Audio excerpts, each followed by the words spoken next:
Hallelujah! Napakaliwanag ang sabi ni Kristo Jesus. Ang sabi dito sa 1 chapter 14 verse 15, kung inibig ninyo ako, tutuparin ninyo ang aking mga utos. Kaya tayo mga tinatawag na Kristiyano, mahal ba natin ang Diyos? Mahal ba natin ang Diyos? Dahil ang sabi ng Diyos sa 1 chapter 14 verse 15, kung inibig ninyo ako, tutuparin ninyo ang aking mga utos. Napakaliwanag. Ang umiibig sa Diyos ang tumutupad lamang sa utos ng Diyos. Kaya ang sabi sa 1 chapter 14 verse 21, ang tumanggap sa mga utos ko at tumutupad nito, ang siyang umiibig sa akin. Ang umiibig sa akin ay ibigin siya ng aking Ama. Ibigin ko rin siya at ako'y lubusang magpakilala sa Kanya. Napakaliwanag ang sabi ng Diyos. Napakaliwanag ang sabi niya, ang tumanggap sa mga utos ko at tumutupad dito, ang siyang umiibig sa akin. Ang umiibig sa akin ay ibigin siya ng aking Amang nasa langit. Ibigin siya ng Diyos. Ang tumanggap sa utos ng Diyos at tumutupad nito at isinabuhay, ang umiibig sa akin ay ibigin siya ng aking Ama. Ibigin ko rin siya at ako'y lubusang magpakilala sa Kanya. Ang Diyos, si Kristo Jesus ay lubusang magpakilala sa atin. Siya'y magpakilala na sa atin. Paano siya magpakilala sa atin? Tuturuan Kanya sa mga dapat mong gagawin. Tuturuan Kanya umiwas sa lahat ng pagkakasala sa Diyos. Tuturuan Kanya kung paano sumunod sa Diyos. Yan ang tunay na umiibig sa Diyos, ay sumusunod sa Diyos. Yang sabi sa verse 23, sumagot si Jesus, ang umiibig sa akin ay tumutupad ng aking salita. Ibigin siya ng aking Ama at kami ay sa Kanya, mananahan sa Kanya. Napakaliwanag. Kung inibig natin ang salita ng Diyos, ibigin tayo ng Amang nasa langit. Ibigin tayo ni Kristo Jesus. Dahil ang salita ng Diyos ay si Kristo Jesus. Ang salita sa Biblia nakasulat ay Diyos. Salita ng Diyos.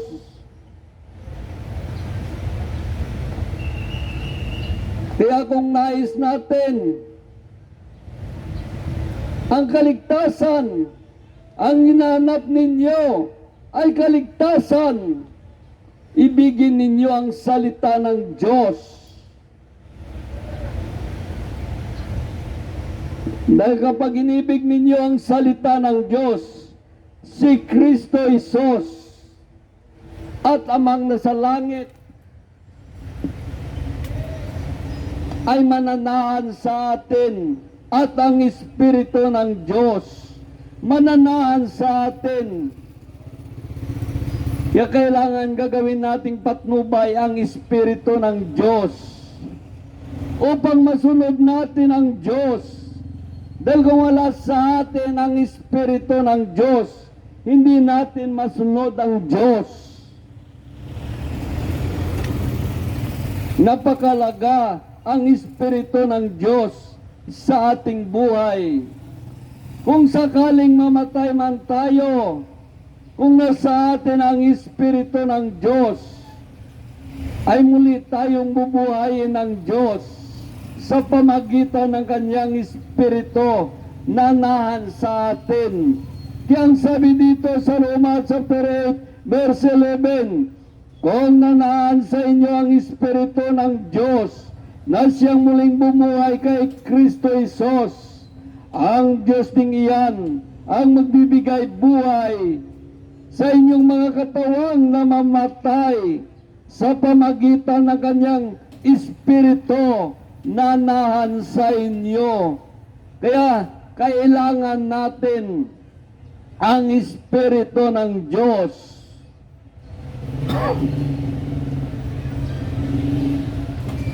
Kailangan natin ang Espiritu ng Diyos upang masunod natin ang Diyos at manawaan natin ang salita ng Diyos na nagbibigay buhay at pag-asa, buhay na walang hanggan.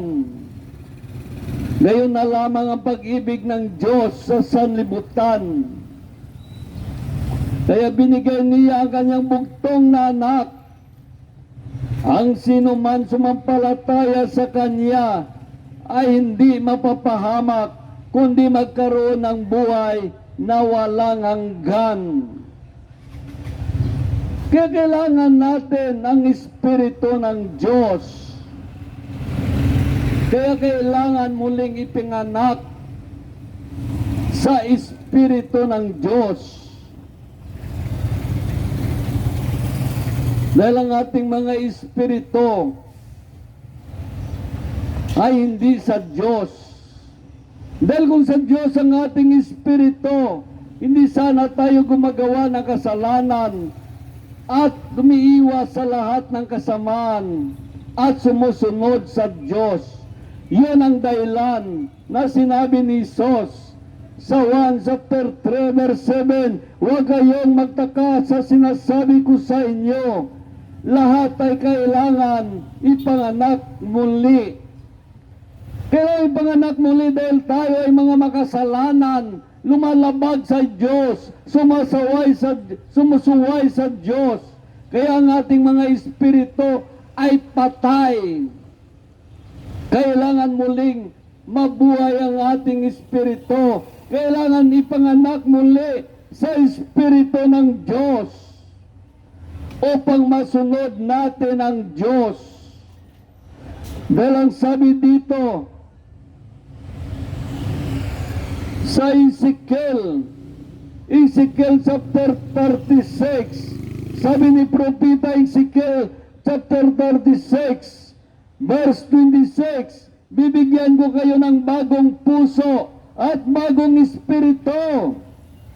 Bakit kailangan bigyan pa tayo ng Diyos ng bagong puso na may puso naman tayo at mayroon tayong espiritu? Maliwanag ang sabi dito, bibigyan ko kayo ng bagong puso at bagong espiritu. Ang masuwain ninyong puso ay gagawin kong masunurin dahil ang ating puso ay makasalanan. Sumusuway sa Diyos at gumagawa ng kasalanan dahil ang espiritu na sa atin ay ang espiritu ng kadiliman. Kaya kailangan, sabi ni Jesus, kailangan ipanganak muli sa Espiritu ng Diyos. Dahil kung pinanganak tayo sa Espiritu ng Diyos, bibigyan kayo ng bagong puso, bagong espiritu. Ang masuwain ninyong puso ay gagawin ko masunurin. Bibigyan ko kayo ng aking espiritu upang makalakad kayo ayon sa aking mga tuntunin at masunod ninyong mabuti ang aking mga utos. Kaya kung tayo binigyan ng Diyos ng bagong puso, bagong espiritu, ano mangyayari sa isang tao? Siya isang bagong nilalang. Isa na siyang bagong nilalang. Wala nang dating pagkatao, siya bago na. Dahil sa kipagkaisa niya kay Kristo Isos. Yang sabi sa 2 Korinto, chapter 5, verse 17, kaya ang sino mang nakipag-isa kay Kristo ay isa ng bagong nilalang. Wala nang dating pagkatao, siya ay bago na.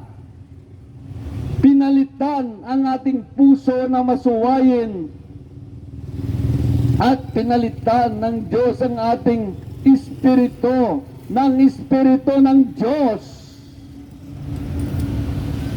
Kaya napakaliwanag. Kaya lahat tayo may tungkulin sa Diyos na dapat nating gampanan. Ang ating mga tungkulin sa Diyos, alam ba ninyo ang tungkulin ninyo sa Diyos? Alam ba ninyo? Dahil ang sabi sa mga ngaral ay ganito, chapter 12 verse 13, sa kabila ng lahat ng ito, isa lamang ang aking masasabi, matakot ka sa Diyos at sundin mo ang kanyang mga utos, pagkat ito ang buong katungkulan ng tao. Ito ang buong katungkulan ng tao, matakot sa Diyos at sundin ang kanyang mga utos. Napakaliwanag. Tayo ba may takot sa Diyos? Dahil kung tayo may takot sa Diyos at sinusunod natin ang kanyang mga utos, tiyak ang kaligtasan ng isang tao. Tiyak. Kaya maraming nagsasabi na ligtas na ako. Reliyon mo lang ang may sabi niyan, ngunit ang Diyos nagsasabi, hindi ka ligtas kung gumagawa ka ng kasalanan at sumusuway sa Diyos. Hindi ka ligtas.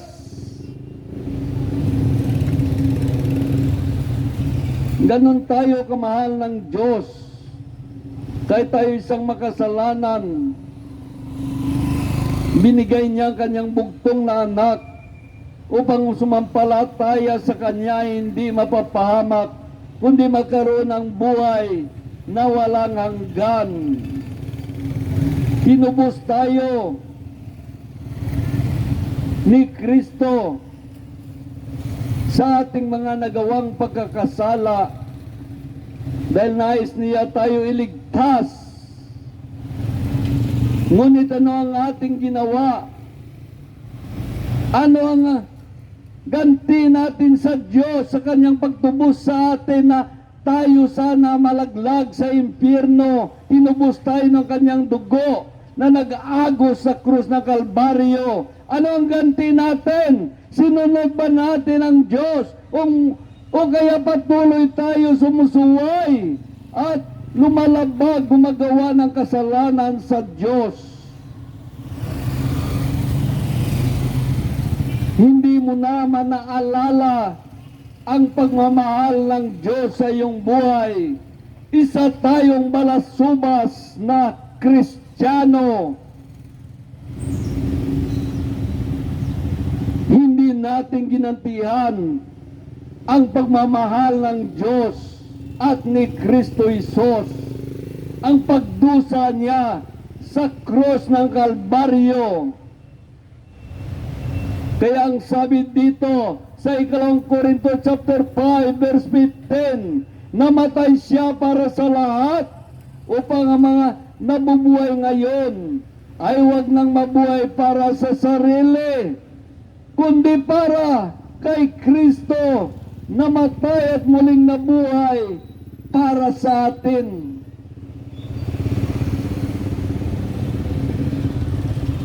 Dapat lagi nating alalahanin ang kabutihan ng Diyos sa ating buhay. Alalahanin natin. Kaya ang sabi naman sa Kolosas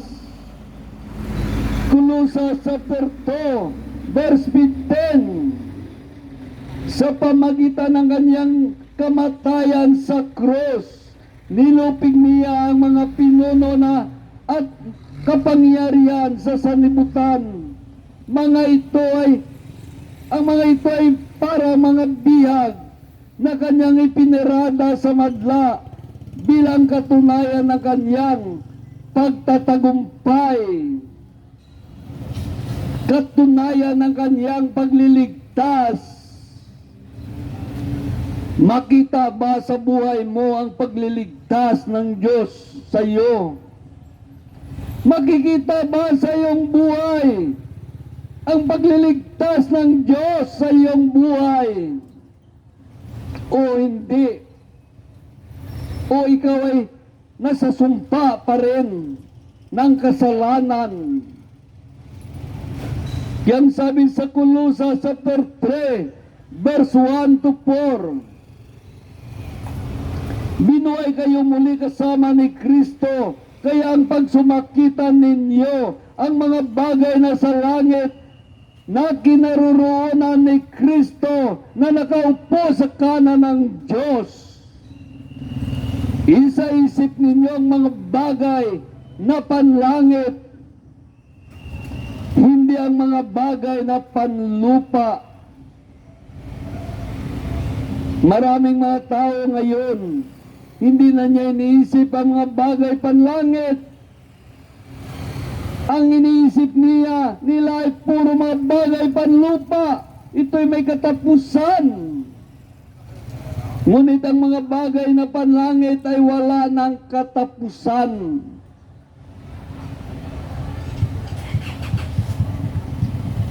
Kaya hindi tayo marunong magpili.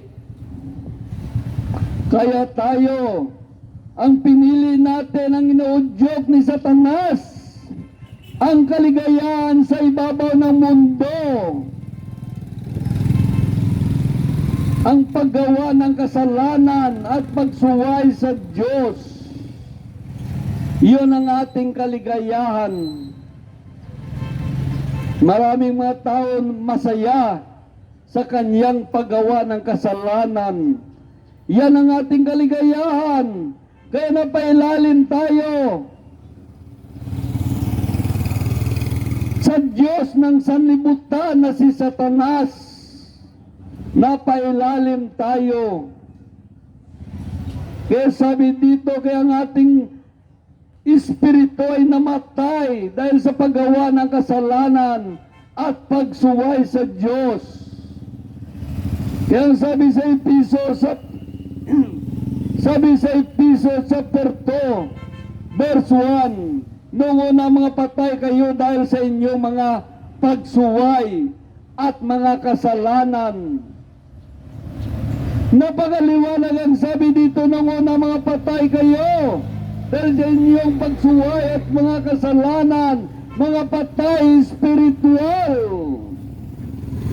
Sabi sa verse 2, sinunod ninyo noon ang masamang takbo ng sanlibutan ito at napailalim kayo sa prinsipe ng kasamaan na si Satanas, ang espiritong naghahari sa mga taong suwael.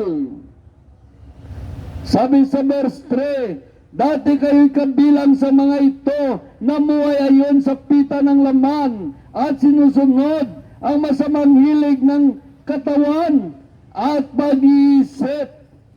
Kaya sa ating likas na kalagayan, kabilang tayo sa mga taong kinapuputan ng Diyos.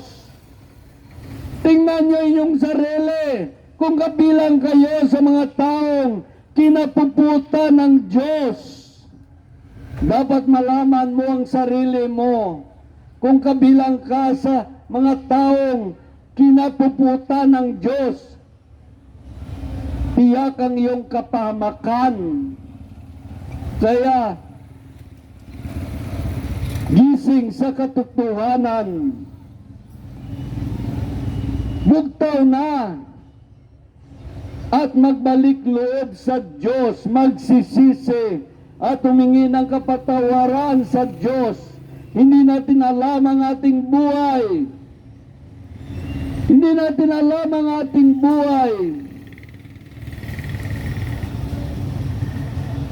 Hindi natin hawak ang ating buhay. Kaya maliwanag ang sabi sa Santiago Santiago chapter 4 verse 14. Hindi ninyo alam kung ano ang mangyayari sa inyo sa araw ng bukas. Hindi ninyo alam ang mangyayari sa inyo sa araw ng bukas. Dahil ang ating buhay, hindi natin alam kung kailan tayo mamatay. Baka sa pagtulog natin, hindi na tayo magising. Sa pagbiyahe natin, baka madisgrasya tayo at mamamatay. Kaya sabi dito sa Santiago chapter 4 verse 14, hindi ninyo alam kung ano mangyayari sa inyo sa araw ng bukas, sapagkat ang buhay ninyo ay parang aso, sandali lang lumitaw at pagdakay, nawawala. Kaya habang nabubuhay tayo sa ibabaw ng lupa, dinadaya pa tayo ng dyablo. Dinadaya tayo ng ating reliyon. Dahil ang dyablo ay pumasok na sa bawat kasimbahanan, sa bawat reliyon, at nagtuturo na ng kasinungalingan. Kaya ang sabi sa 2 Korinto chapter 11 verse 4, sapagkat malugod ninyong tinanggap ang sinumang dumarating at nangangaral ng ibang Isos. Mayroon pala nangangaral na ibang Isos. Isos na ribolto at Isos na tao lang. Ngunit ang ating Isos na pinangangaral, ang Isos na umakyat sa langit, at naroon siya ngayon sa langit. At naroon siya ngayon sa langit, nakatingin sa atin, na siyang nagtubos sa atin, sa ating mga kasalanan sa pamagitan ng kanyang dugo na nag-agos sa krus ng Kalbaryo, at ito'y nilapastangan ninyo.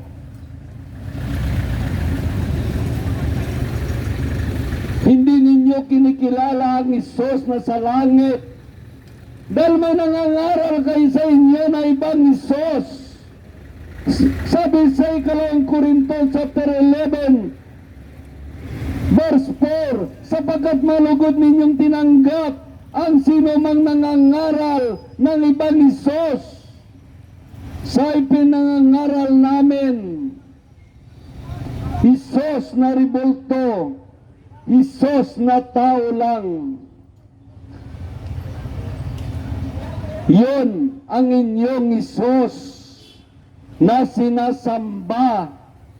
Ngunit ang ating Isos na kinikilala at sinasamba, ang Isos na sa langit, Isos na nagtubos sa ating mga kasalanan sa pamagitan ng kanyang dugo, na nag-agos sa krus ng Kalbaryo upang iligtas tayo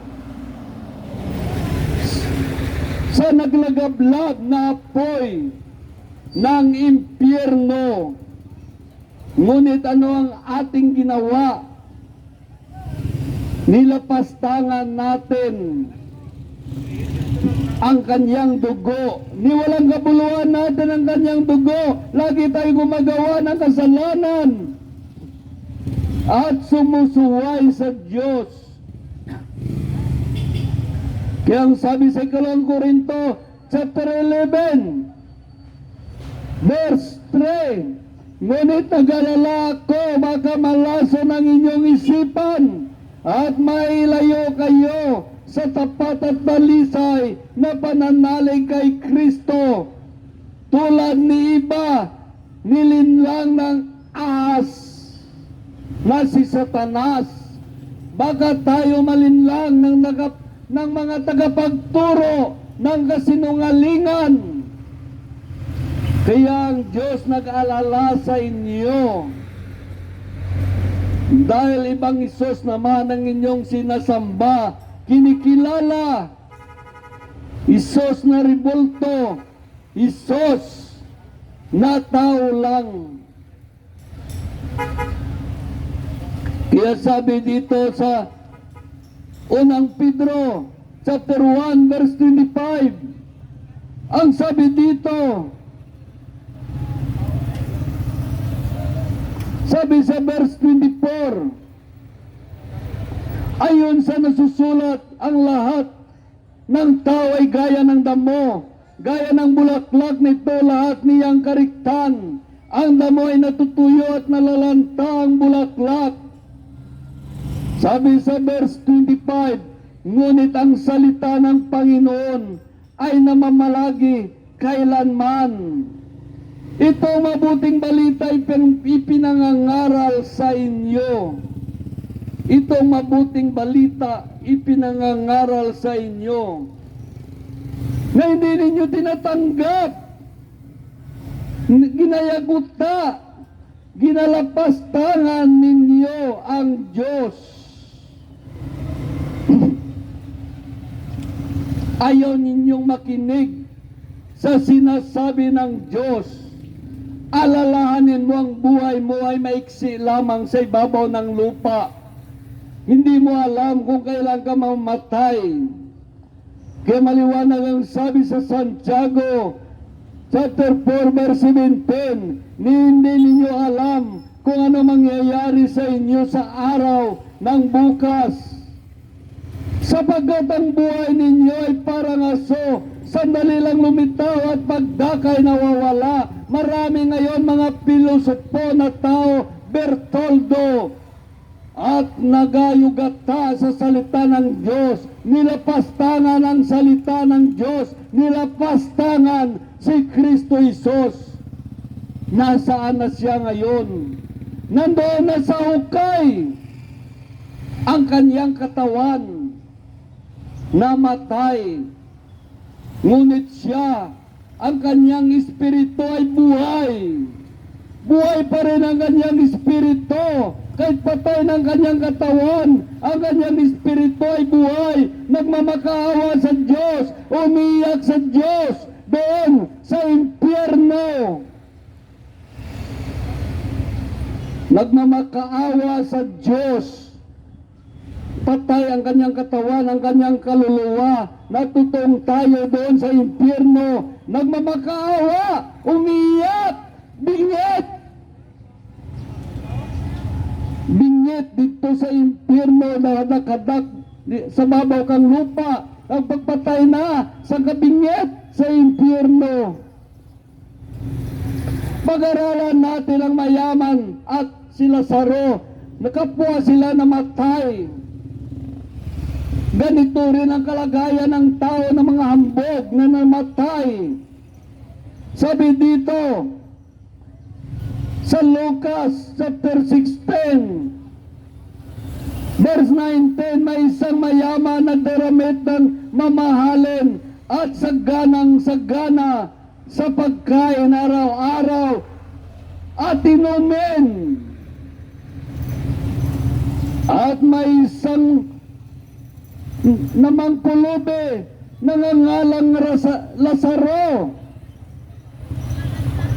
tagtag ng sugat, nakalumpasay sa may pintuan ng mayaman upang mamulot ng mga momong nahulog, mga pagkain nahulog sa misa mula sa hapag ng mayaman. Namumulot lang siya ng mga pagkain nahulog sa misa ng mayaman. At ito'y nilapitan siya ng aso at dinidilaan ang kaniyang mga sugat. Namatay ang pulubi at dinala ng mga anghel sa piling ni Abraham. Namatay rin ang mayaman at inilibing sa gitna ng kanilang pagdurusa sa Hades, sa impyerno. Tumingala ang mayaman at kanya at kanyang natanaw sa malayo si Abraham sa piling ni Lazaro. Sabi sa verse 24, sumigaw siya, Amang Abraham, mabag po kayo sa akin, utusan ninyo si Lazaro, isawsaw sa tubig ang dulo ng kanyang daliri at palamigin ang aking mga dila sapagkat naghirap ako sa apoy na ito. Nakita natin ang nangyayari sa isang mayaman doon sa impyerno naghirap. Kahit isang patak lang daw na tubig masaya na siya naihulog, isawsaw sa daliri ni Lazaro para mapalamig ang kanyang dila. Grabe ang hiling niya, kaisang patak ng tubig. Sabi niya, sapagkat naghirap ako sa apoy na ito. Ganyan din mangyayari sa mga tao na makasalanan, lalo na sa mga lumalapastangan sa salita ng Diyos. Hindi kumikilala sa Diyos. Sabi sa verse 25, ngunit sinabi sa kanya ni Abraham, anak, alahanin mo, nagpasasa ka sa buhay sa ibabaw ng lupa. At si Lazaro nagtitiis ng kahirapan, ngunit ngayon inaaliw siya rito, samantala ikaw na may nagdurusa sa apoy ng impyerno. Nakita natin ang nangyayari sa mga tao na sumusunod sa Diyos at mga tao gumagawa ng kasalanan sa Diyos. Dalawa ang ating patutunguhan, langit at impyerno. Kaya namatay ang isang pulubi at isang mayaman na yaon. Ang isang pulubi na namakaawa lagi sa Diyos, laging gutom, laging tumatawag sa Diyos, nandoon siya sa sabak ni Abraham. At ang hambog na mayaman, nasa impyerno siya, nagdurusa. Nakita natin ang mangyayari sa atin pag kung sakali tayong namatay. Dahil sa dalawang ito, saan tayo pupunta? Langit ba o impyerno? Kaya makita natin ang ating sarili kung saan tayo patutungo. Sa pamagitan ng iyong mga gawa, doon kahatulan ng Diyos.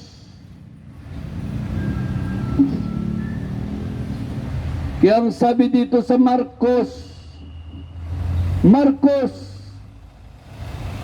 chapter 9 verse 42 ay ganito sinasabi ng Diyos.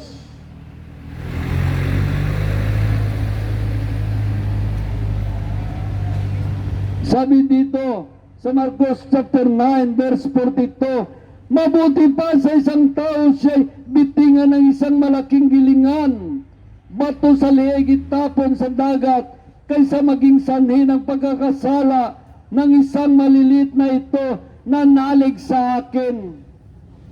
Maraming mga tao na nalig sa Diyos, ngunit tinuruan sila ng tagapagturo ng kasinungalingan.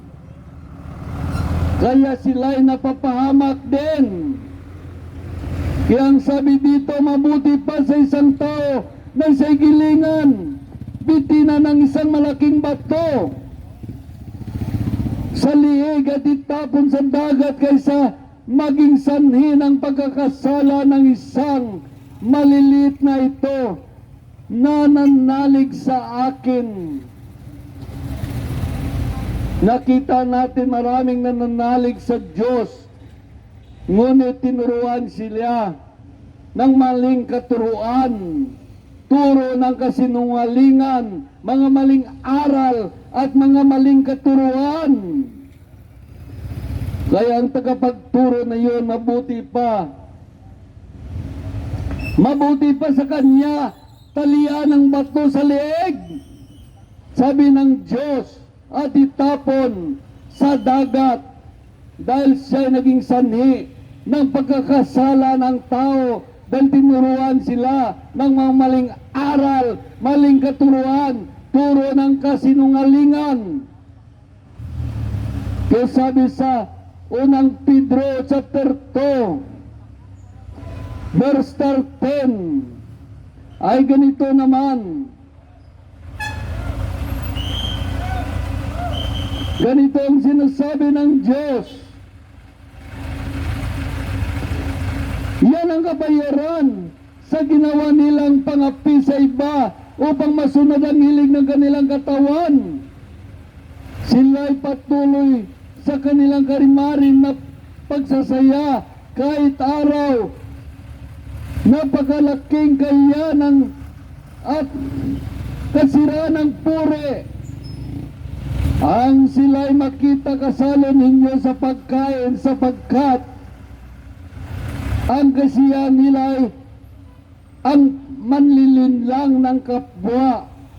Maraming mga tao ngayon manlilinlang ng kapwa. Yan ang dapat talian ng bato sa leeg at itapon sa dagat, sabi ng Diyos.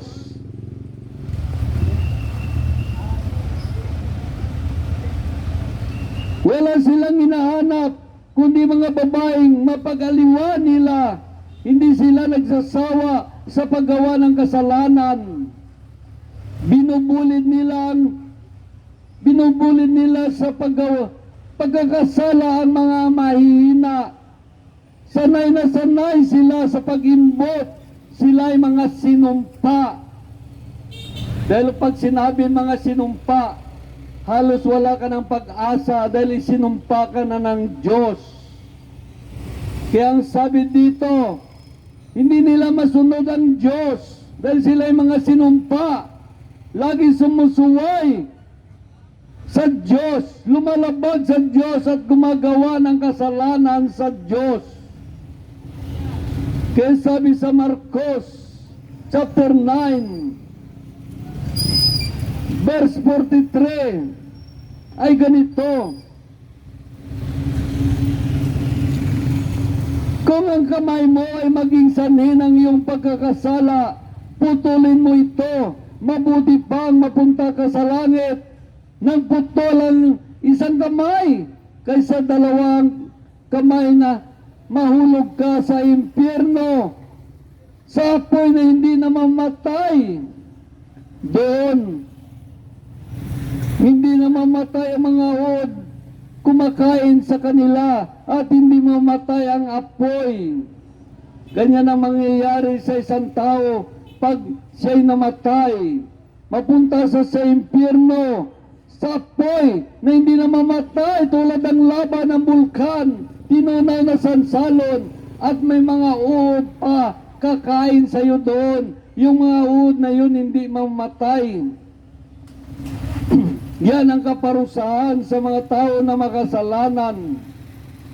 Itapon sa apoy na hindi mamatay, at may mga uod doon hindi na mamatay, at ikaw ay hindi rin mamatay. Magdurusa ka doon.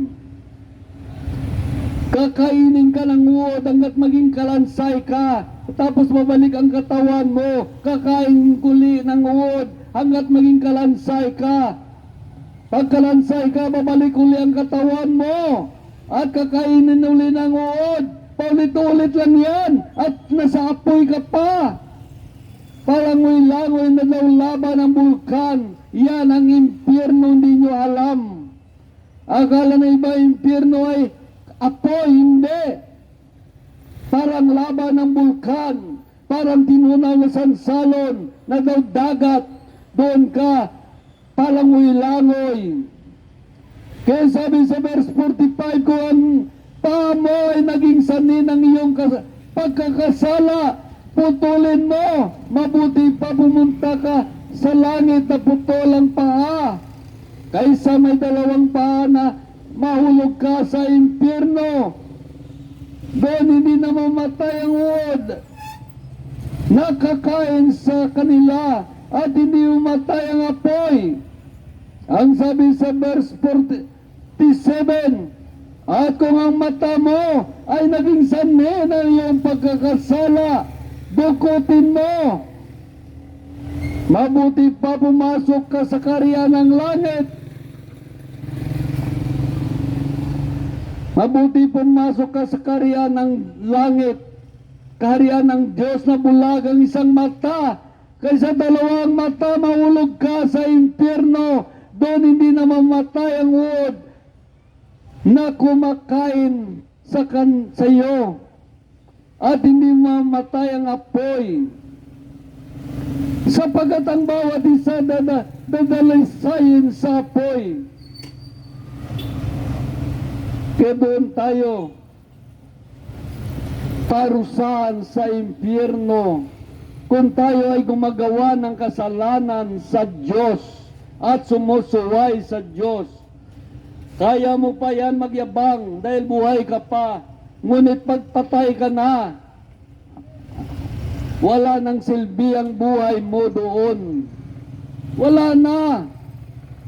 Nasa kaparusahan ka na. Kaya ang salita ng Diyos ang maging hatol sa mga tao na hindi sumusunod sa mabuting balita na ipinangaral sa inyo. Pag namatay siya, itong kanyang sasapitin. Itong kanyang sasapitin, ito ang mga tao na ang aral nila ay sariling salita, sariling opinyon at kuro-kuro, at magsasalita ng akala mo siya ay Diyos. Maraming mga tao ganon. Hindi na Diyos nagsasalita, sila na. Kaya delikadong mapahamak tayo sa ating mga maling aral at maling katuruan, maling natutunan. Dahil may nagtuturo sa atin ng maling aral, maling katuruan.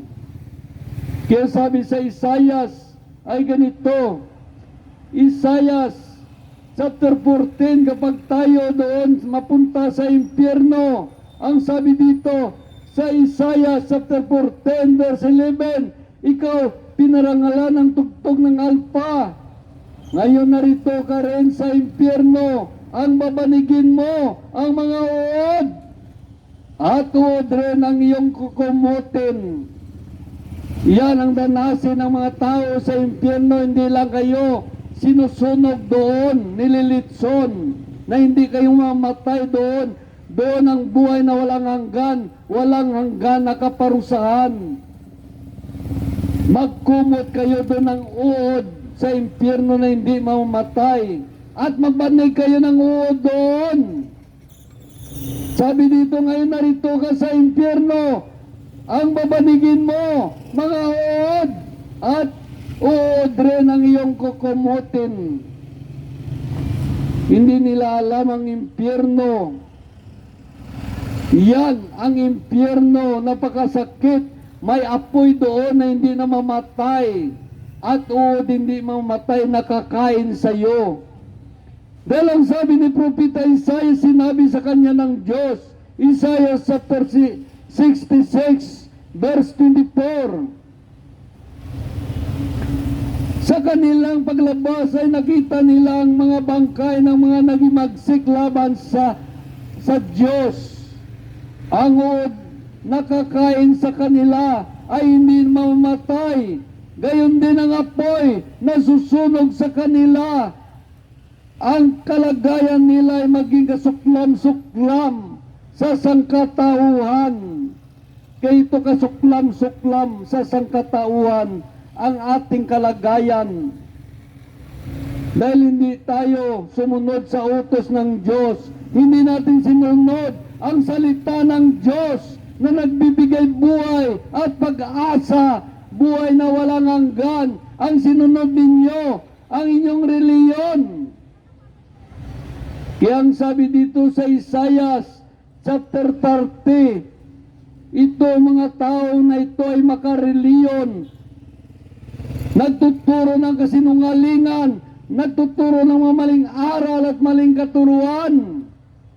Sabi dito sa Isaiah chapter 30, verse 8, kaya tinawag ko siyang Rahab na inutil. Halika at isulat mo sa isang aklat kung anong uri mga tao sila upang maging tagapagunita magpakailanman kung gaano kalaki ang kanilang kasamaan, sapagat sila ay laing matigas ang ulo, mapagimagsik at sinungaling, ayaw makinig sa aral ni Yahweh. Sinabi nila sa mga lingkod ng Diyos, huwag kayong hula ng tapat, huwag kayong magsalita ng tumpak, ang iyong babanggitin ang mga salitang kawili-wili lamang at hindi ulang nangyayari. Kaya ito karamihan sa mga kasimbahanan, nagsasalita sila ng salitang kawili-wili. Mapatawa ang tao, yan na naman gusto ng tao, na itok-itokon kag mag-irie. Ito'y mga salitang kawili-wili ang gusto nila. Ayaw nila ng salita ng Diyos. Gusto nila bulabulatek, opinyon ng tao, istorya. Yan mga sariling opinyon at kuro-kuro. Ito ang mga tao, ang aral nila ay sariling salita, sariling opinyon at kuro-kuro. Kung magsalita, kung akala mo sila ay Diyos,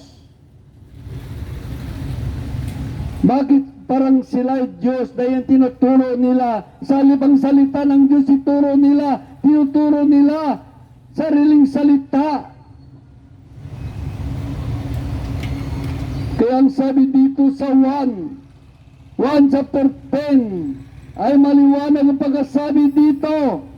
Sabi dito sa 1 chapter 10, verse 34, tumugon si Jesus, hindi ba nasusulat sa inyong kautusan? Sinasabi ko mga Diyos kayo. Mga Diyos ang tawag ng kautusan, sabi sa verse 35. Mga Diyos ang tawag ng kautusan sa mga pinagkatiwalaan ng salita ng Diyos at hindi maaring tanggihan ang sinasabi ng kasulatan. Bakit mga Diyos? Pag-aralan natin ang Genesis para malaman ninyo na sila'y parang mga Diyos. Dahil ang sabi dito sa Genesis chapter 2 verse 15 to 17, inilagay ni Yahweh ang tao sa halaman ng Eden upang ito'y pangalagaan at pagyamanin. Sabi sa verse 16, sinabi niya sa tao, makakain mo ang alinmang bungang ng kahoy ng halaman, maliban sa bunga ng puno na nagbibigay ng kalaman tungkol sa mabuti at masama. Huwag na huwag mong kakainin ang bungang iyon. Mamatay ka kapag kinain mo iyon. Ngunit sabi naman ng diablo, kainin mo. Sino ang sinunod ni Eva at ni Adan? Si Satanas, hindi ang Diyos. Dahil sabi ng Diyos, huwag mong kainin ang bungang iyon. Sabi ni Satanas, kainin mo. Dahil ang sabi sa Genesis chapter 3 verse 4, sabi ni Satanas kay Eva, hindi totoo yan. Hindi kayo mamatay, wikan ng ahas na si Satanas.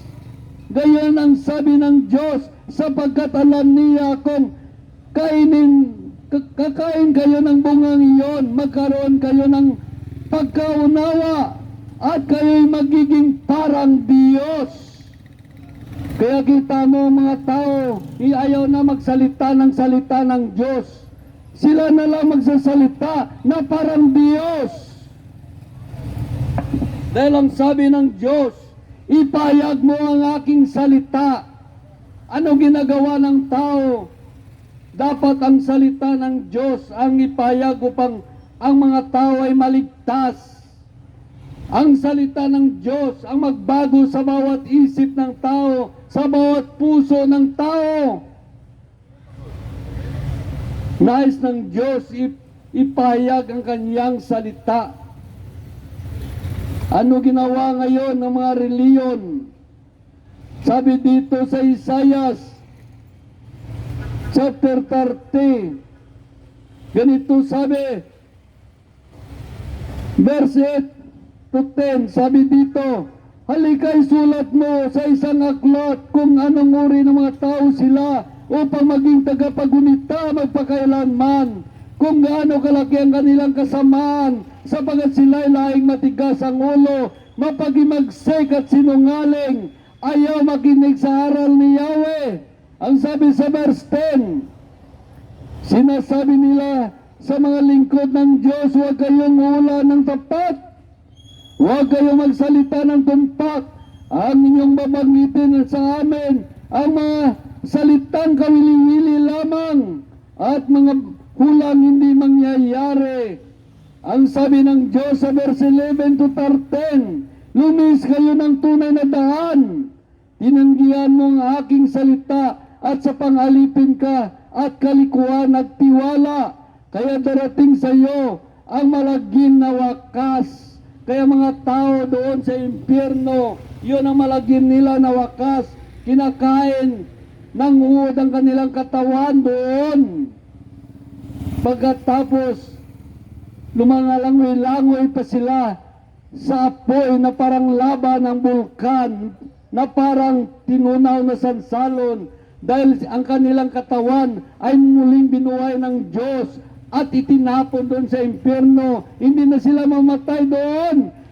Kaya doon ang kaparusahan na walang hanggan, na kaparusahan.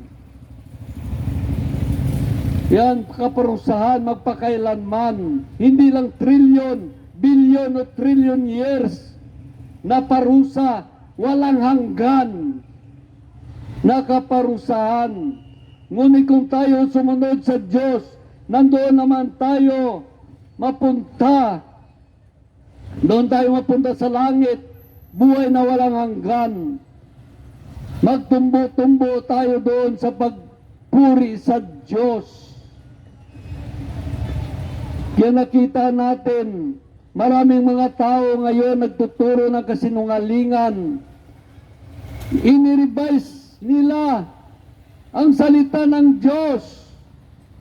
Nirevise nila sa pamagitan ng sariling salita at kuro-kuro opinyon. Nakita natin ang kanilang aral ay aral ng dyablo. Isang aral ng dyablo yan dahil ang salita ng Diyos, yan ang aral, yan ay aral ng Diyos. Ngunit kung hindi tayo magsalita ng salita ng Diyos, hindi na yan salita ng Diyos. Kung hindi yan salita ng Diyos, kaninong salita yan? Salita yan ng mga pastor, salita yan ng mga ministro, salita yan ng mga pare. Sa Diyos ba yan? Sila? Sa Diyos ba sila? Kung hindi salita ng Diyos sa kanilang sinasalita, salita ng tao at paniwalain ng mga tao na yan ay salita ng Diyos. Kaya yan, ginagamit sila ng dyablo dahil ang si Satanas ay pumasok na sa bawat kasimbahanan at tuturuan ng mga nagtuturo doon ng kasinungalingan. Magsasalita sila ng sariling opinyon at kuro-kuro sa halip isalita nila ang salita ng Diyos. Makapal ang Biblia na nais ng Diyos ipahayag sa mga tao. Ito naman mga tao, ayaw nila makinig sa salita ng Diyos na takaan. Pagkain ito ng ating espiritu, natakaan ka mo. Gusto ang balon. Ano gusto ang balon? Hindi sa Diyos ang espiritu naton Dahil ang salita ng Diyos pagkain ng ating espiritu. Gusto nila wali maiksi lang. Para ka lang nanangalian, nagapunan o kaya ng merinda. Ngunit ang ating pahayag dito, punsyon, Paskwa, mabusog kayo sa salita ng Diyos kung kayo ay may espiritu ng Diyos. Ngunit kung kayo ay may espiritu kang yawa, matakaan ka mo mamate, magsuka-suka ka mo. Dahil ang salita ng Diyos pagkain ng ating espiritu. Pagkain pala ito ng ating espiritu. Bakit natakaan tayo? Ang tanong, ano ang espiritu mo? Dahil kung espiritu mo kay Satanas, ayaw niya makinig ng salita ng Diyos. Ayaw niya. Ayaw niya kumain ng salita ng Diyos kung espiritu mo kay Satanas. Ngunit kung ang espiritu mo sa Diyos, ay gusto niyang kumain ng salita ng Diyos. Dahil itong pagkain ng ating espiritu. Kaya maraming mga Kristiyano, kahit iba lingkod pa ng Diyos, pag mahaba ang iyong salita, ayaw niya. Bakit ayaw niya? Dahil nagsasalita siya ng kalahati katotohanan at kalahati kasinungalingan.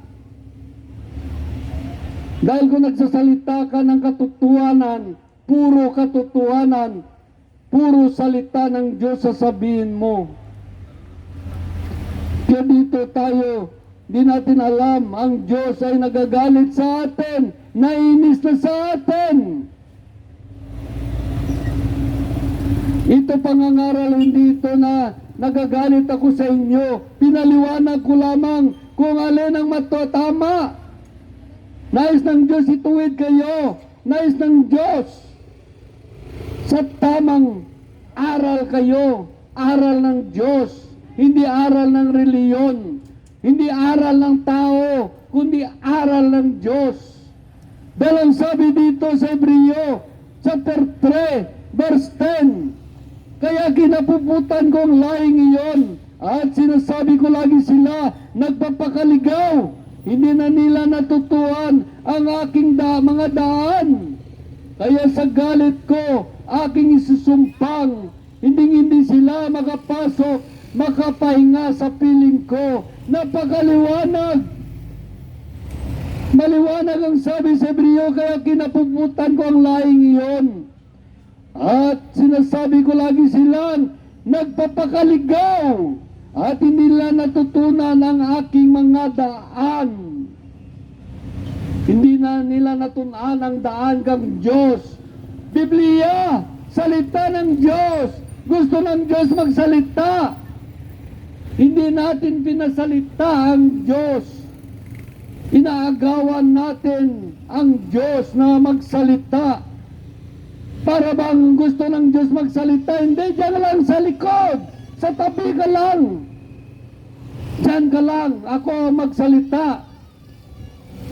Ganon kayabang ang tao. Sabi ng banal na aklat, para mga Diyos kayo. Dahil hindi na ang Diyos magsalita. Sila na magsasalita. At paniwalain ng mga tao. Iyon ang salita ng Diyos. Ang salita ng Diyos ay sa Biblia. Ano ba ang batas ng gobyerno? Sampol natin. Ang batas ng gobyerno sa pamagitan ng bawat artikulo, basahin mo. Yan ay batas ng gobyerno. Ngunit kung hindi mo binasa sa bawat artikulo, ay kinukwento mo lamang. Hindi yan batas ng gobyerno. Ikinuwento mo lang ang batas ng gobyerno. Ganon din ang batas ng Diyos. Basahin mo sa bawat versikulo, yan ay batas ng Diyos. Ngunit kung ikwento mo lang ito hindi yan batas ng Diyos. Kinuwento mo lang ang Diyos.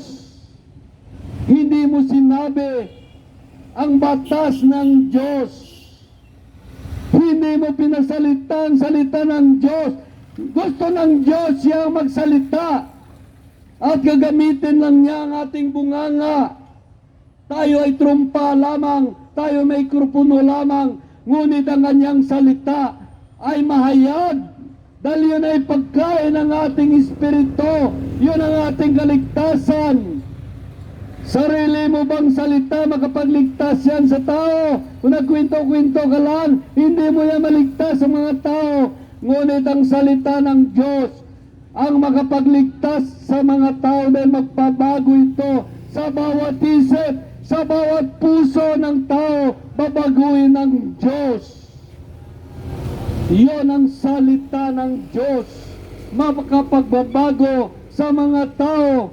Ngunit maraming mga tao ngayon, namatay ang kanilang espiritu dahil pinapakain sa mga tao ay sariling kuro-kuro, sariling opinyon, doktrina ng reliyon, hindi salita ng Diyos. Nagsasalita siya ng mga doktrina ng reliyon. Yan ba'y pakain natin sa espiritu ng tao? Yan ang kakainan ng ating espiritu. Ngunit kung ang salita ng Diyos ang ating ipangaral, yun ang kinakain ng mga nakikinig, kinakain ng kanilang espiritu. At ikaw naman, nagsasalita, yun ang kinakain ng iyong espiritu. Kaya nakita natin, matagal na sila, ngunit bonsai pa rin. Dahil ang kanilang mga espiritu ay patay. Pinapakain nila lagi ng lason, hindi salita ng Diyos na nagbibigay buhay at pag-asa, buhay na walang hanggan.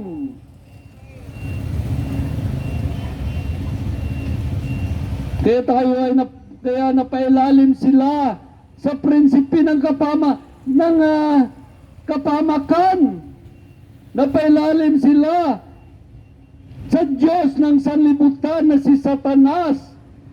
Kaya sabi dito sa Ephesians chapter 1, Ephesians chapter 2, verse 1, nung una mapatay kayo dahil sa inyong pagsuway at mga kasalanan. Sabi sa verse 2, sinusunod ninyo noon ang masamang takbo ng sanlibutan ito at napailalim kayo sa prinsipi ng kasamaan, ang espiritong nag-aani sa mga taong suwael. Sabi sa verse 3, dati kayo kabilang sa mga ito, nabuhay ayon sa pita ng laman at sinusunod ang masamang hilig ng katawan at pag-iisip. Kaya sa ating likas na kalagayan, kabilang tayo sa mga taong kinapuputan ng Diyos. Kabilang tayo. Kaya pag-aralan mo sarili mo, huwag yung sarili ng iba. Pag-aralan mo sarili mo kung kabilang ka sa mga taong kinapuputan ng Diyos. Sarili mo, pag-aralan mo, huwag yung sarili ng iba. Dahil kapwa mo makasalanan, baka siya ay nagsisi na at nagbalik loob sa Diyos, ikaw hindi pa. Katapos siya, titingnan mo, hindi mo alam siya pinatawad ng Diyos, ikaw hindi pa. Kaya kailangan tingnan mo sarili mo, huwag yung iba. Yan ang turo ni Kristo Jesus. Yan ang turo niya. Kaya sabi sa ikalawang Tesalonika ay ganito.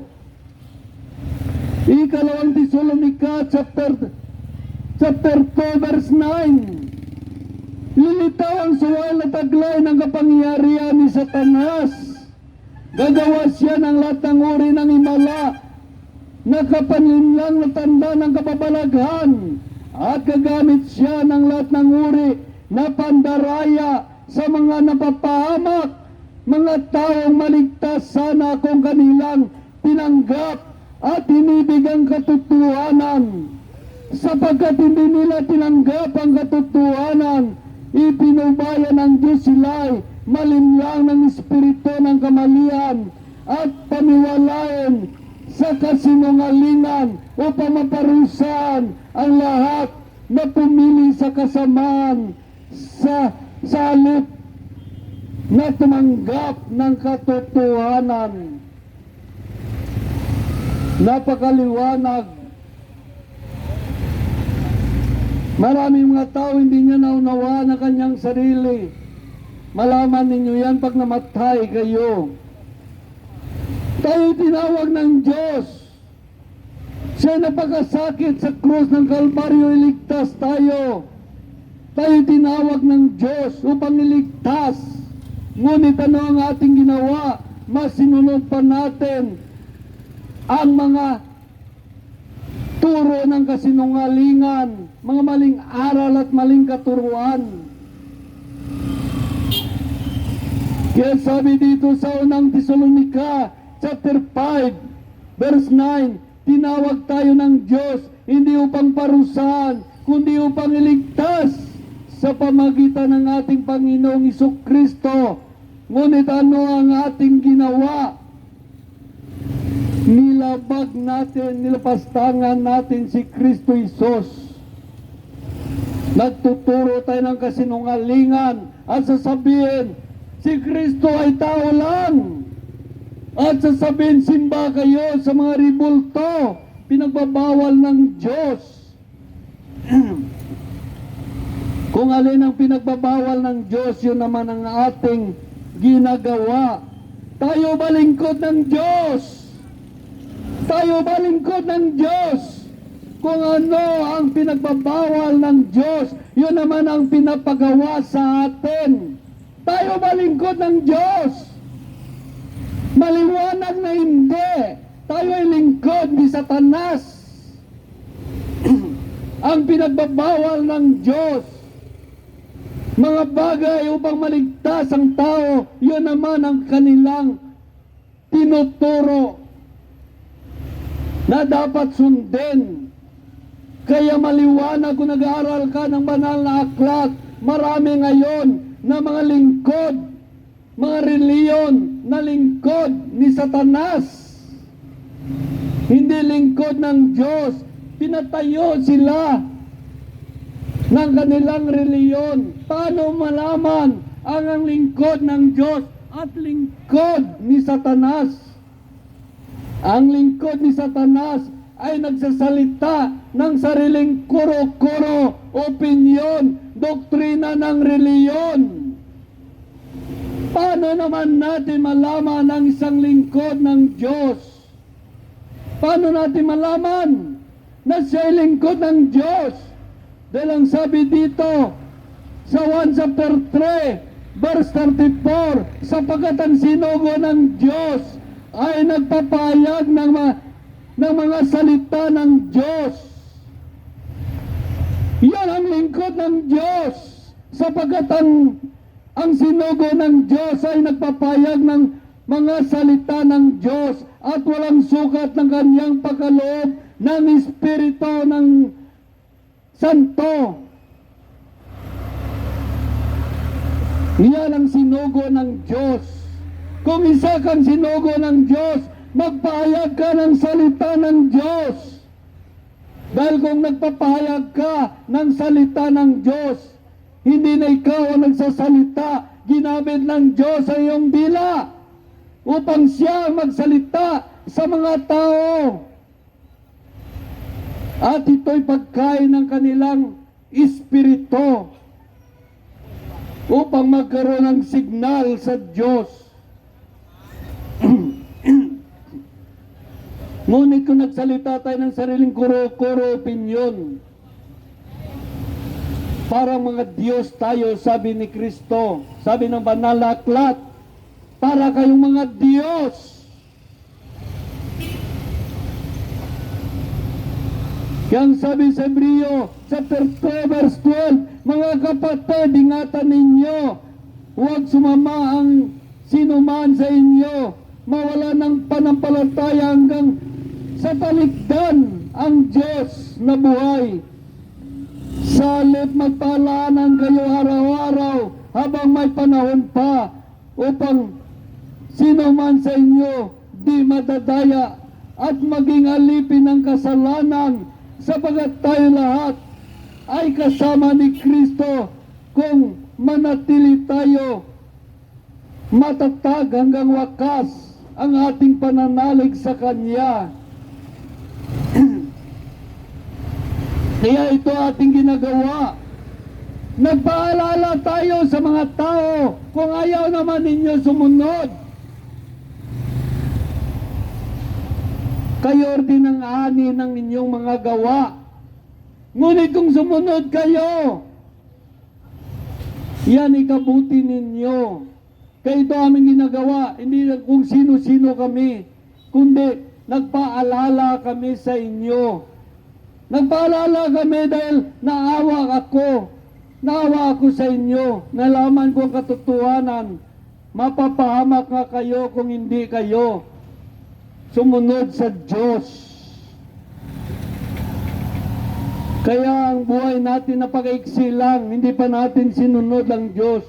Kaya mapapahamak nga tayo dahil ang sabi sa Santiago chapter 4 verse 17, hindi ninyo alam kung ano mangyayari sa inyo sa araw ng bukas, sapagkat ang buhay ninyo ay parang aso.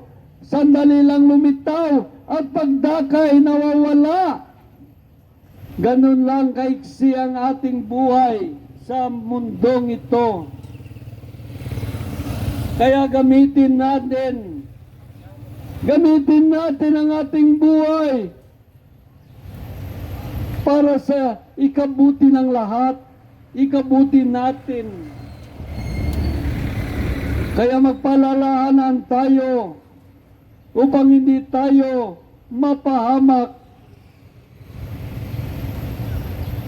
Ano ba ang tao?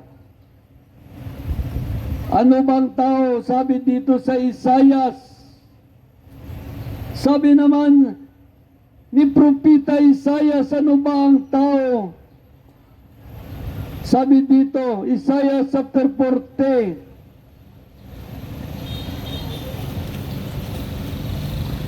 Sabi dito, ano ba ang tao? Ang tao ay ganito. Sabi ng Diyos, magpayag ka. Sabi ng tinig, ano ang ipayag ko? Ang tanong ko, sumagot sa ipayag mo. Ipayag mo ang tao ay tulad ng damo. Ang kanyang buhay ay tulad lamang ng bulaklak sa parang nalalanta ang damo. At ang mga bulaklak ay kumukupas kung sila inipa ng hangin. Ang tao nga ay tulad lamang ng damo. Oo, tulad ng damo, nalalanta, kumukupas ang bulaklak. Ngunit ang salita ng Diyos ay hindi lilipas. Alam ba ninyo ang damo? Ngayon tagulan, kita mo masariwa ang daon. Ngunit pagdating ng tag-araw, hindi na kulay berde, kundi tuyo na. Brown ang kulay. Ganyan ang buhay ng tao ay parang damo. Malakas kayo, makisig ka, pakiramdam mo wala kang kamatayan. Magulat ka na lang. Nagingalo ka na. Tinga-tinga ka na. Dahil hindi ka na makahinga. At ikaw ay maputol ng hininga mo. Paano kung mangyayari yan sa buhay mo? Paano kung mangyari yan sa buhay mo? Saan ka patutungo? Dahil pag namatay ang tao, dalawa lang puntahan, langit at impyerno. Sensei.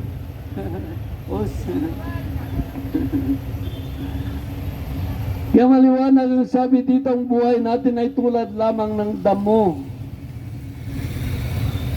Nalalanta ang damo at natutuyo ang bulaklak, ngunit ang salita ng Diyos ay hindi lilipas.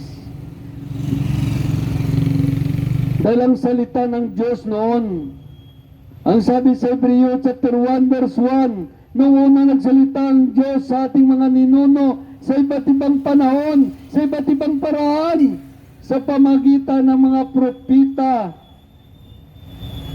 Ngunit ngayon, siya ay nagsasalita sa atin sa pamagitan ng kanyang anak. Nagsasalita na siya sa pamagitan ng ating nagsasalita siya sa pamagitan ng kanyang anak na si Jesucristo. Sino sino ba si Kristo? Noong unang panahon nagsasalita ang Diyos, tinig lamang ang narinig ng tao. At ito'y sinulat ng mga propeta, kaya ang salita ay Diyos. Pagdating ni Kristo, pinakilala ng Diyos si Kristo Jesus na kanyang bugtong na anak. Pinakilala na, ang sabi dito, sa pasimula pa ay naroon ang salita. Kasama ng Diyos ang salita, at ang salita ay Diyos. Napakaliwanag, ang salita ay Diyos. Sabi dito, sabi sa verse 14, naging tao ang salita at siya'y nanirahan sa piling natin. Siya'y si Kristo Jesus. Naging tao ang salita at siya'y nanirahan sa piling natin. Nakita namin ang kanyang kapangyarihan at kadakilaan, puspos ng pag-ibig at katapatan. Tinanggap niya mula sa Ama ang kapangyarihan at kadakilaan bilang bugtong na anak. Kaya ang salita ay Diyos. Ang salita ay si Kristo Jesus. Ito pagkain ng ating espiritu. Ang salita ng Diyos. Pagkain ng ating espiritu. Dahil ang sabi dito sa Mateo chapter 4 verse 4, hindi ngunit sumagot si Jesus na susulat, hindi lamang sa pagkain na bubuhay ang tao, kundi sa bawat namumutawi, sa bawat salitang namumutawi sa bibig ng Diyos, sa bawat salita ng Diyos. Yun ang pagkain ng ating espiritu. Pagkain niya ng ating espiritu na ayaw nating pakinggan, natakaan kita. Kaya ang ating espiritu ay patay, ang ating espiritu ng lupaypay, nangingalo, walang nang lakas. Dahil ang sabi sa unang Timothy chapter 4 verse 6, ika'y magiging mabuting lingkod ni Kristo Jesus kung itinuturo mo sa mga kapatid ang tagubiling ito, at habang itinuturo mo ito, dinutulutan mo rin ang iyong sarili ng pagkain espiritual, at ang tunay na aral ang sinusunod mo. Kaya ito ating ginagawa, ang tunay na aral na ating sinusunod. Inahayag natin ang salita ng Diyos. Inahayag natin. Diyos mismo ang nagsasalita. Kung binabasa natin ang bawat bersikulo, ginagamit lang ng Diyos ang ating dila. Diyos ang nagsasalita. Kaya sabi sa ikalawang Timothy chapter 4,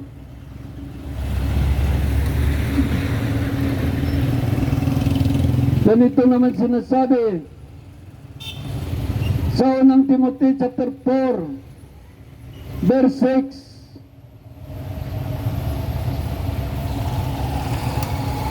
Napakaliwang sabi dito, ikay magiging mabuting lingkod ni Kristo Jesus kung itinuturo mo sa mga kapatid ang tagubiling ito. At habang itinuturo mo ito, dinudulutan mo rin ang iyong sarili ng pagkain espiritual. Ang tunay na aral ang sinusunod mo. Kaya sabi dito sa ikalang Timothy chapter 1 verse 13, sabi dito, gagawin mong batayan ang mga aral na itinuturo ko sa iyo. Yaman ang mga ito ay pawang katotohanan. Manatili ka sa panampalataya at pag-ibig tinanggap natin sa pakikipag-isa kay Kristo Jesus. Kaya sabi naman sa Kolosas ay ganito, kaya maraming mga tao ngayon hindi salita ng Diyos ang kanilang tinuturo, kaya hindi natin abot ang tunay na karunungan at kaalaman ng Diyos. Dahil ang sabi sa Colossus chapter 2, verse 2 to 3, ay ganito, at mabuklod sila sa pag-ibig sa gayon, magkakaroon sila ng ganap na pagkaunawang bunga ng tunay na pagkakilala kay Kristo na siyang hiwaga ng Diyos. Sabi sa verse 3, sa kanyang naitago ang masaganang karunungan at kaalaman ng Diyos. Kaya kung ang salita ng Diyos tinuturo natin, magkaroon tayo ng masaganang karunungan at kaalaman ng Diyos. Karoon tayo ng masaganang karunungan ng Diyos. Ngunit kung nagsalita tayo ng sariling kuro-kuro opinyon, hindi tayo magkaroon ng karunungan ng Diyos. Pinapakain pa na natin ang tao ng sarili nating salita. At ang ating espiritu naman, pinapakain natin ng sarili nating salita. Kaya ang sabi dito, sa Kawikaan chapter 1 verse 2, sa pamagitan nito ang tao ay magtamo ng karunungan at pagkaunawa sa mga salita po na ng aral sa buhay. Itinuturo nitong matuwid na paraan na pamumuhay, katwiran, katarungan, katapatan. Mabigyan ito ng talino ang mga walang karanasan at ang mga kabatay maturuan ng magpasya ng tumpak. Sa pamagitan nito, ang matalino ay lalong maging matalino. Ang matalino ay lalong tatalino at magiging dalubhasa. Kakaunti lang kalaman, sa gayon lubos nilang maunawaan ang mga kawikaan, gayon din ang mga bugtong ng mga pantas. Ang pagkatakot kay Yahweh ay pasimula ng karunungan. Ang pagkatakot sa Diyos ay simula ng karunungan. Kung tayo ay walang takot sa Diyos, hindi pa nagsimula sa inyo ang karunungan. Dahil ang sabi ng Diyos, ang pagkatakot kay Yahweh ay simula ng karunungan. Ngunit walang halaga sa mga mangmang ang aral at saway. Wala itong malaga sa kanila ang mga aral at saway ng Diyos. Dahil sabi dito sa mga ngaral, chapter 12 verse 13, sa kabila ng lahat ng ito, isa lamang ang aking masasabi, matakot ka sa Diyos at sundin ang kanyang mga utos, sapagkat ito ang buong katungkulan ng tao. Ito ang buong katungkulan ng tao. Kaya nakita natin ang buong katungkulan ng tao. Kaya minsan nagwali tayo dahil nais ng Diyos iligtas ang tao. Nais ng Diyos ang lahat ng tao ay mapunta sa langit. Hindi gusto ng Diyos mapunta sa impyerno ang mga tao. Kaya lagi tayo nagawali dahil ito ang utos ng Diyos.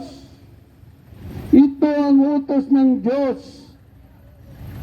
Sabi sa Timothy chapter 4, unang Timoteo chapter 4, verse 13, iukol mo yung panahon sa pagbabasa ng kasulatan sa madla, sa pangangaral, at pagtuturo hanggang ako ay dumating. Ito ang ating ginagawa. Sinusunod natin ang Diyos. Sinusunod natin ang Diyos. Kaya ang sabi dito sa Kawikaan chapter 1 verse 20, ang karunungan umalingaw-ngaw sa mga taong lansangan. Hinig niya nang imbabaw sa lugar ng pamilyan. Ito'y lumalampas sa mataas na mga building. Ang ugong niya narinig sa pintuan nitong lungsod. Taong mangmangay walang gustong kaalaman. Hanggang kailan ka tatagal sa mamong kalagayan? Hanggang kailan pananatili sa iyong kamangmangan? Kailan mo paisipin maghanap ng kaalaman? Ang payo ko ay pakinggan ninyo, dinggin ang aking mga saway. Sabi ng Diyos, sa inyo ang diwa ko ay aking kaalaman. Patuloy nga ito aking sa inyo panawagan. Ngunit hindi ninyo pansin ang aking mga kaway. Winawalang bahala ninyo ang aking mga payo. Ayaw ninyong bigyan pansin ang pagunita ko sa inyo. Kaya ang sabi sa verse 29, sapagkat itong karunungan ay di ninyo minahal na kay Yahweh na may takot, na di natakot, na may kalakip na paggalang. Sabi sa verse 30, inyo pangang tinanggihan itong aking mga payo. Itinapo na parang dumi ang paalala ko. Sabi dito sa verse 31, kaya nga inyong anin ang bunga ng inyong mga gawa, at kayo iusigin na nasa inyong ubod ng sama. Katigasan ng ulo ay ang papatay sa mangmang, sa dusa ay masasadlak sa kawalan ng kaalaman. Ngunit ang makinig sa akin ay mananaan ng tiwasay, mabuhay ng payapa, malayo sa kinatatakutan. Hallelujah! Hallelujah! Ito lang ating mensahe. Ito ay sabi ng Diyos, magpaalalahanan. Kaya ito aming ginagawa. Nagpaalala tayo sa mga tao. Dalawa lang ang sasapitin ng tao. Dalawa lang patutunguhan ng tao, langit at impyerno. Tanungin niyo ang sarili ninyo, saan ba kayo pupunta, sa langit o sa impyerno? Ito lang aking mensahe, pinapaalala sa kayo ng Diyos, dahil nais ng Diyos, lahat ay mapunta sa langit kung sundin mo ang Diyos. Ngunit kung ayaw mo sundin ang Diyos, advance na sasabihin sa inyo, mapapahamak nga tayo. Mapahamak tayo. Hallelujah. Hallelujah.